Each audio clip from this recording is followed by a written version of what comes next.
morning everyone. My name is Pulkit Verma from Cambridge School, Noida, and today I am going to present to you my short story titled The Rickshaw Puller.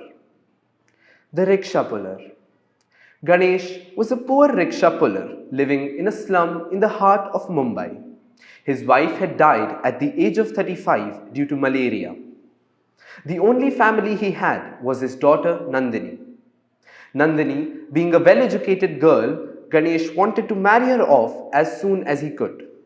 He had found a suitable bridegroom, but his family was demanding a huge dowry. Ganesh had no money, owing to his poor condition and the phasing out of rickshaws in Mumbai due to the increase in number of taxis, and was left to cry over his misfortune. One day, while driving his rickshaw, a passenger boarded his vehicle. "Take me to Bandra East," the man said. He was dressed in formal clothes, a white shirt and trousers. "Yes, sir," replied Ganesh. During the ride, Ganesh was desperate to ask the man for help. He knew how much these men in suits and pants earned and was hoping that he might help him. After arriving at the destination, the man got off and, while paying his fare, he asked Ganesh a question which surprised him. "You seem pretty poor, old man. Do you want to earn some money?" Ganesh was shocked. He never expected the stranger to offer him what he wished for. Nonetheless, Ganesh replied in the affirmative and described how he desperately needed money to wed his daughter. "Go to Mr. Jaishankar, owner of JJ Properties. He is well known for helping poor people like you." Finally, a glimmer of hope. Ganesh thanked the man profusely for helping him and, after finishing his rickshaw rides, went to Mr. Jaishankar's house in the evening. "Why are you here?" asked the gate guards. "I need to talk to Seth Jaishankar. I'm in urgent need of money. Please let me in," pleaded Ganesh. "Be off. Sahib does not talk to poor beggars like you." Crestfallen, Ganesh turned around when he heard a man shout, "Guards, let the man in respectfully and do not dare talk to him like that." Ganesh was overjoyed. He was allowed to enter the house and was told to wait in the living room while Mr. Jaishankar arrived and was offered some tea. While he was waiting, he heard some voices coming from a nearby room. One of them seemed familiar to him, but he shrugged it off as Mr. Jaishankar just walked in. "Namaskar, old man. You wish to speak with me? Do not be hesitant. I have helped many men when they were struggling, and I will try my best to help you too." Ganesh then told his whole story about how his wife had died and how he desperately needed 1 crore in cash to wed his daughter and provide for the dowry. After he had finished, he saw a smile on Jaishankar's face. "That's all you need? You should have come to me sooner, for I am always ready to help a man wed his daughter. No person should ever beg to wed their child. I promise you the 1 crore you need and will give it to you in 4 days' time. But in the meanwhile, I want you to do a little job for me." Innocent as he was and desperate for money, Ganesh agreed to help Jaishankar. But when he returned home and went to bed, the thought of the task troubled him. He was nervous. He questioned his choice, whether he was going too far to gather money. But Seth Jaishankar seemed a nice man. "I'm sure something good will come out of what he has told me to do." Reassuring himself, he went to sleep. The next day, Ganesh woke up early and got ready for work.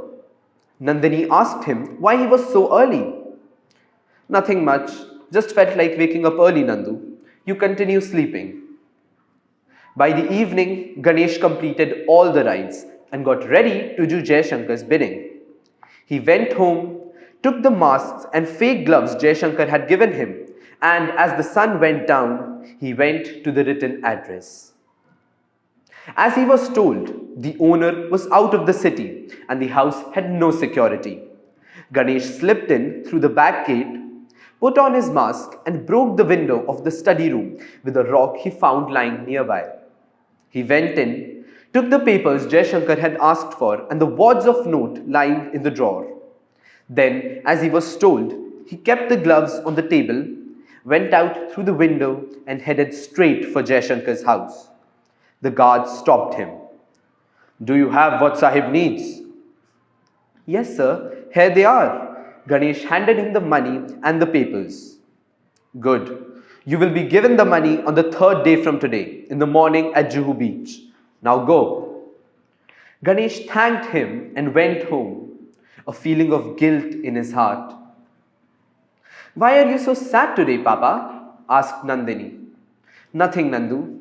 Just feeling bad today. I am fine. Nandini knew his face. The last time her father had those expressions was when her mother had died. She remembered his face that day, and presently she found her father crying his heart out. She knew he had done something wrong, but she said nothing. The next day, Ganesh set out to work as usual. During noon, when he was drinking tea at a stall, he noticed a newspaper lying on the ground. He picked up the newspaper and saw a picture of a house on the front page, and his heart froze. Though he did not know how to read, he recognized the house. It is the same place from where I stole the papers. Ganesh was terrified. There was also another photo of a stranger. He quickly took his rickshaw and headed straight home. Papa, you look nervous. You seem scared. I am your daughter. I know you have done something wrong. Please tell me. I might be able to help you before it's too late. Please, Papa. Ganesh could not hold back anymore. He told Nandini everything, how he stole from that house and how Jaishankar promised him money in 2 days' time. Nandini immediately set out and returned sometime later with old newspapers.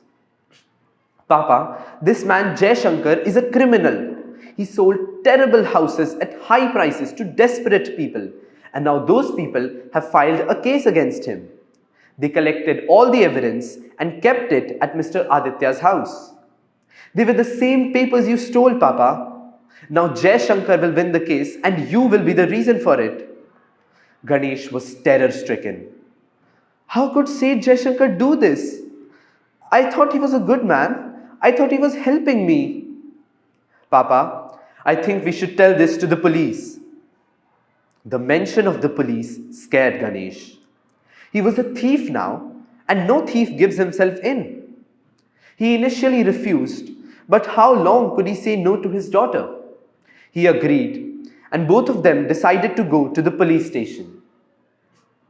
At the station, Ganesh told everything to the inspector about how her man told him to meet Jaishankar, how Jaishankar had promised him money to steal the papers, and how he committed the deed and planted the fake evidence.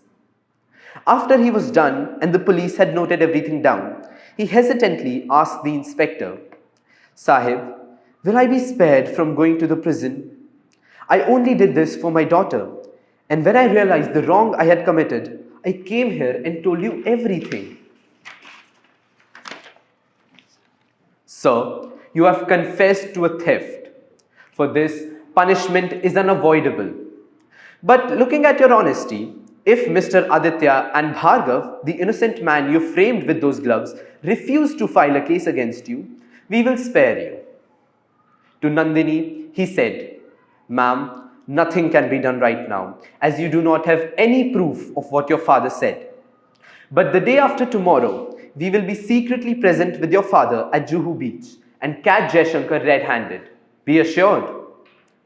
Nandini and Ganesh returned home and went to sleep awaiting the trial next day.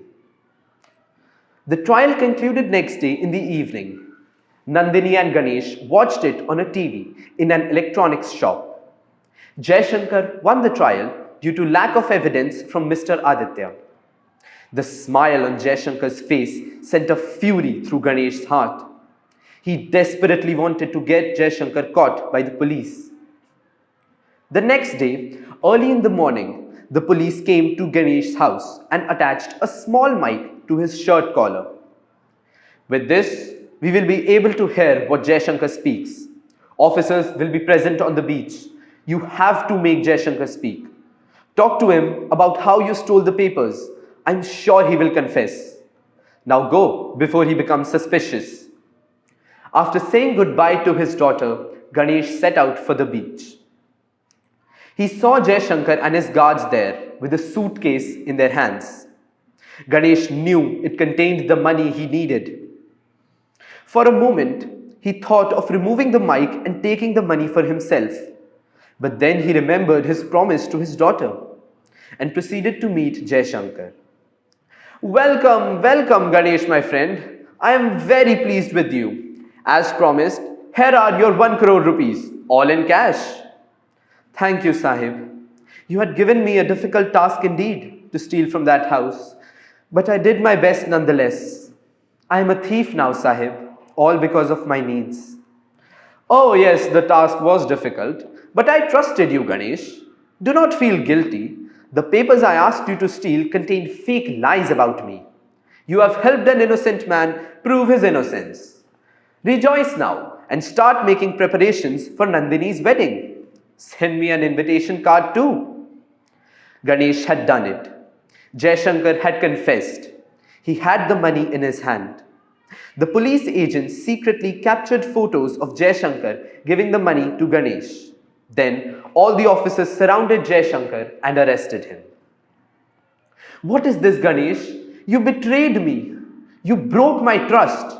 I tried to help you and you cheated on me? The police thanked Ganesh for his help. They informed him that Mr. Aditya and Bhargav had decided not to file a case against him. Ganesh was overjoyed and thanked the officer. Mr. Ganesh, we will be needing the money Jaishankar gave you. Ganesh then understood what he had done. He would not be able to arrange for his daughter's wedding now. With a heavy heart, he returned the money. The police brought a person who was assisting Jaishankar. His name was Raghu. Ganesh instantly recognized him. You are the man who told me to meet Jaishankar. Your voice was the one I heard in his house, said Ganesh. Raghu smirked at Ganesh. Nandini took her father home. On the way, she told him, Do not worry about me, father. I do not wish to marry. I am studying to become a teacher. We will buy a new house in a better city. I wish to spend my life with you, father, and take care of you, just like you cared for mother and me. Ganesh smiled, but deep down, he was engulfed in sadness. You cheated on me, Ganesh. Those words haunted Ganesh during the night. He wondered if he had done the right thing. How stupid he was to tell the police everything. His only hope of getting his daughter married vanished. He had the money in his hand but had to surrender it. Nandini would now remain unmarried. For innocent Ganesh, right and wrong were not things of morality, but rather decisions which helped his family survive. And according to him, he had cheated on the person who helped him when he needed help the most. He had done something wrong. Deep in his heart, he was still a criminal to Jaishankar and a criminal to his daughter Nandini. Thank you.